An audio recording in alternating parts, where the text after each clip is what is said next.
Pulivendula ZPTC ఉప ఎన్నికల్లో తెలుగుదేశం విజయం సాధించడంతో కర్నూలులో టీడీపీ నేతల సంబరాలు అంబరాన్నంటాయి. కర్నూలు జిల్లా టీడీపీ కార్యాలయం ముందు భారీ కేక్ కట్ చేసి బాణసంచా కాల్చారు.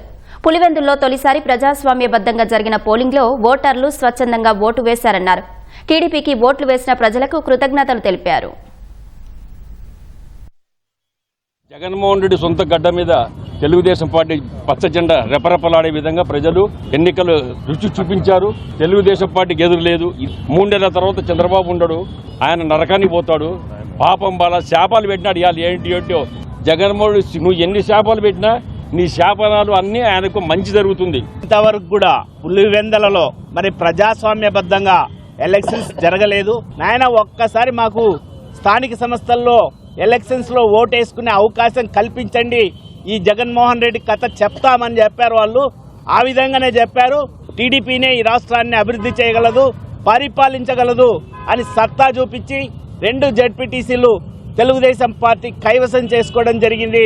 అక్కడ ప్రజలందరికీ కృతజ్ఞతలు తెలియజేస్తా ఉన్నాం.